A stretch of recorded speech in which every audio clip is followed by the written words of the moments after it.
So just imagine it. Humanity is already in the thick of the Human Covenant War when a new energy source is discovered that promises us the ability to win over the alien onslaught. We begin utilizing this technology known as the marker in an effort to give us an edge over extinction, completely ignorant to the fact that it's actually pushing us closer to our ultimate demise the more this alien artifact spreads. Eventually, small military detachments begin going dark, but it is assumed that they have fallen to the Covenant. The war rages on, but the UNSC begins to notice that colonies inside what is deemed a safe perimeter have started to go quiet as well. Entire planets are no longer responding to hails, but when ships are sent to investigate, there appears to be no outward evidence of an attack. Upon their landing, distress signals are immediately sent out and the crew is no longer picking up the phone. What was once assumed to be our saving breakthrough has now doomed large pockets of humanity. The marker should have never been brought back after the initial uncovering. Across the galaxy, an entire fleet of Jiralhanae have been given orders to go and conquer a known human colony located on a planet's moon by any means necessary due to the abundance of resources there. It is expected there will be heavy resistance as this is a very large population center. The brutes slip space jump right outside the moon, expecting to catch humans there by surprise, but to their surprise, there is no chatter on any known human frequencies. The Jiralhanae approach with caution, but experience no resistance upon the entering of the atmosphere. The fleet lands to an empty population center, but their landing has made quite a bit of noise. The slashers are going to be the first to show up, running at a dead sprint towards the brutes. The brutes initially are probably going to be perplexed by this new form humanity has taken on, but ultimately tears them apart with their weapons. Some brutes might be mortally wounded in the process, but hundreds of slashers are decimated by the end of their fight. Some of the brutes radio back to the fleet stationed above as to what they have found and say that they have run into what they assume is flood, but the atmosphere hasn't been changed as seen on other planets. Then a new noise is heard. This one is a deep roar. Out of the buildings come hundreds of brutes charging straight at the Jiralhanae. They begin firing, but their armor is too thick for the maulers and brute shot weapons, so they're going to be completely useless. So, the question is, with this scenario, who comes out on top? This is an interesting question concerning the outcome for both these species. Both being brutes in name and nature, it would ultimately come down to the raw physical strength, tenacity, and stamina that they possess. So let's dive into the question and try to figure out who would ultimately win in a knockdown, drag-out fight between a brute from Halo and a brute from Dead Space. Let's start first and foremost with the Jiralhanae, and for clarity's sake, I will refer to the brutes from Halo with their species name so that it does not get muddled down the line. The Jiralhanae are not done justice by the Halo games. Being a 7'2" or 2.2 meters tall walking behemoth known as Master Chief, the brutes do not appear to be that large of a creature, almost really kind of on par with you. But in reality, compared to a normal human being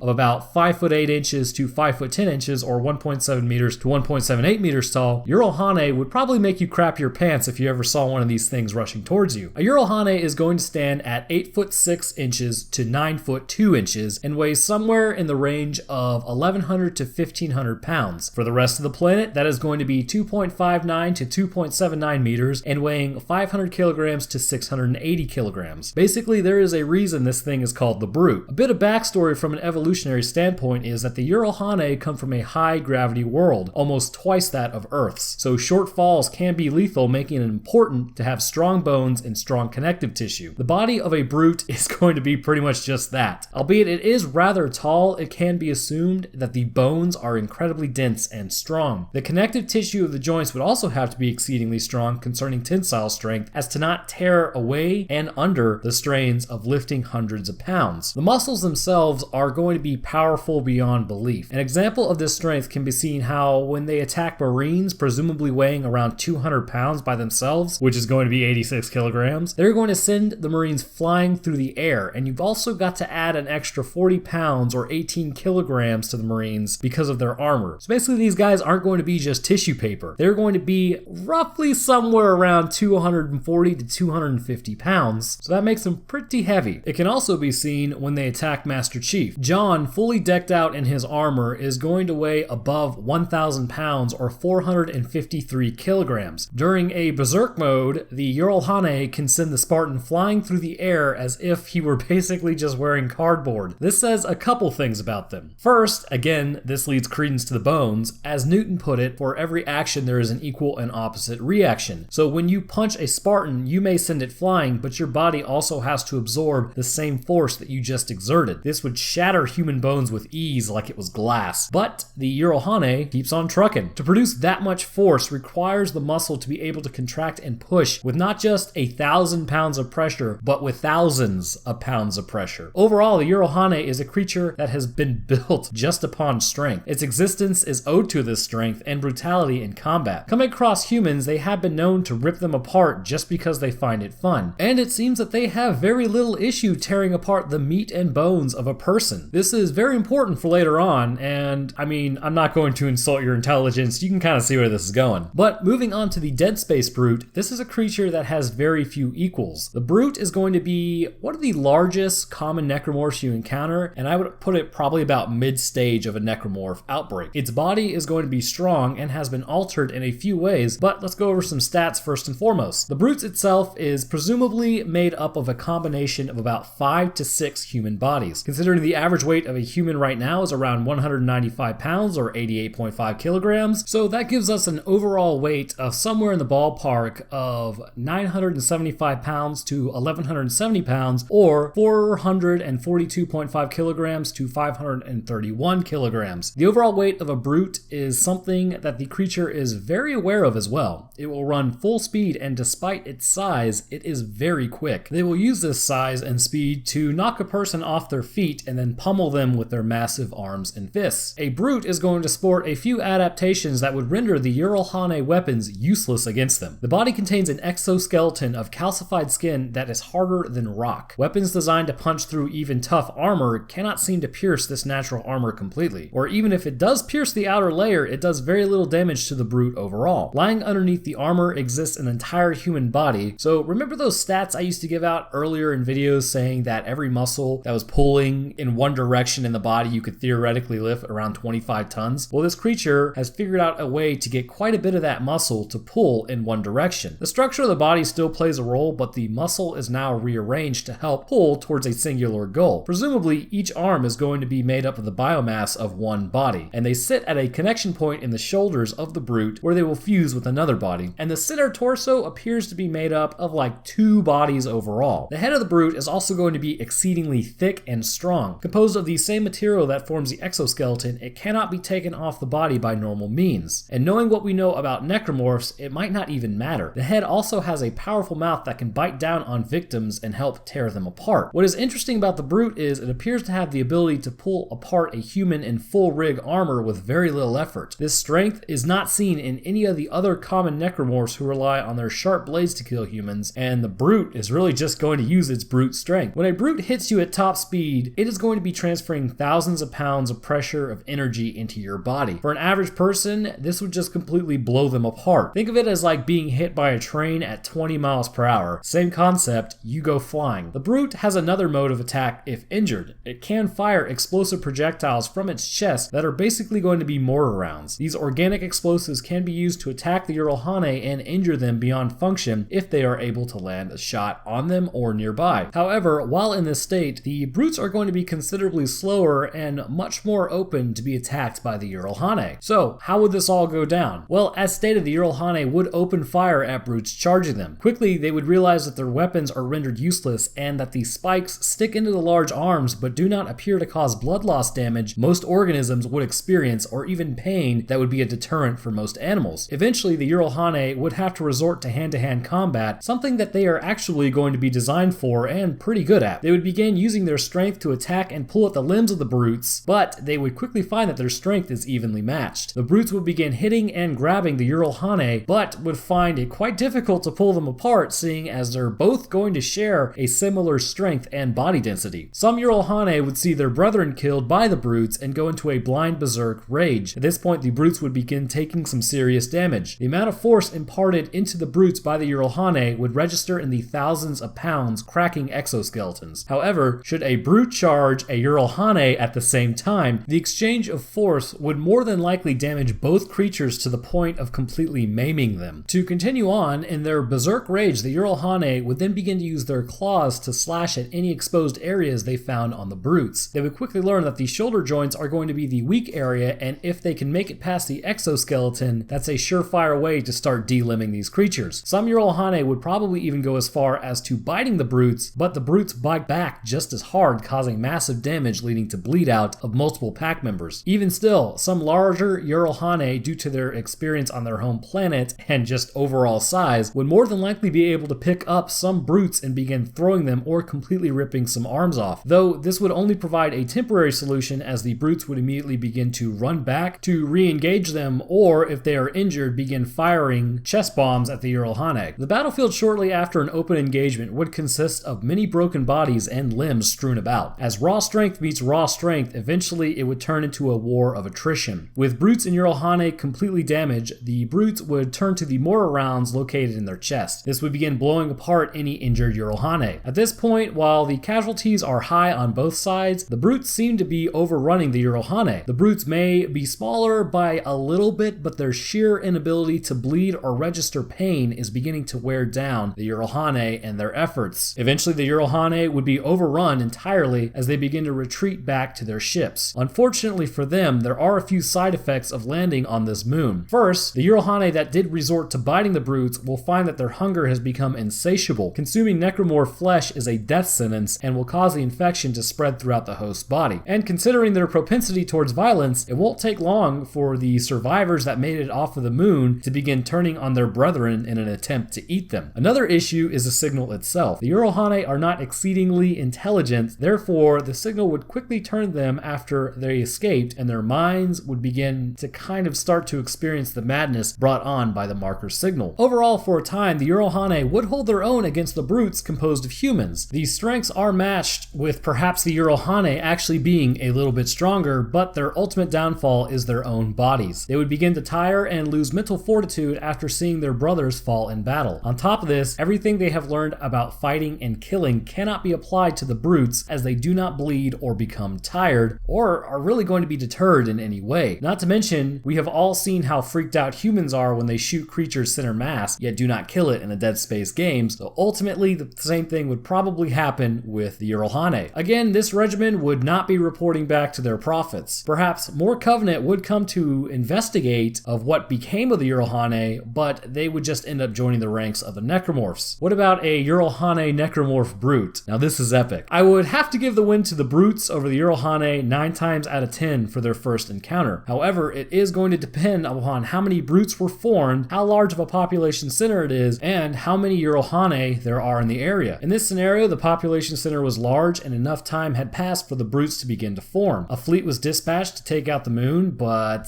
they will not be expecting the living, unfeeling tanks. If the Jiralhanae were to engage again with the brutes at a later date with more troops and a better understanding, or at least their superiors having a better understanding, it is possible that since these creatures are evenly matched concerning size and strength, that the Jiralhanae would destroy the brutes. The unknown, vaguely gorilla-like creature would more than likely be very distressing to the Jiralhanae when they can't bring it down for good the first time, but the elements of surprise would not exist if they were able to get the word out to the Covenant that player 3 has entered the game. So, what do you guys think about my outcome? I would love to hear your opinion down in the comments. Also, what did you think about my solo who would win? Want to see more in the future? Let me know. Thanks for watching, guys. If you enjoyed it, then, liking and sharing, if you're into that, is a great way for the video to get out there and also help the channel. If you are new and enjoyed it, subbing and hitting the notification bell is a perfect way to stay informed. I will drop my Discord, Twitter, and Patreon link in the description. I would like to thank my patrons. Our scientists are going to be Layla Alizarin, and then you got your mate from down under, Master BC, and then we have a Laurantis. Next up, our residents are going to be Alex Parks, Richard Muhlenberg, and Miscellaneous Militaria. Our geneticists are going to be Divine Whisper. Holding their masters in biology, we have Adam Hartswick, Brian H. Briggs, Cameron Smith, Cody G. Rice, Javier D. Rodriguez, Laffy No Skill, and Scott Grant. And last, we have our bachelors in morphological sciences, Ahigao Comics, Average Soul, Captain Gas Mask, Dustin Ellis, Eric Scott Gillies, Natsuki Chiaki, and One Tired Slob. Thank you for the support, guys. Also, I am currently streaming Resident Evil 7.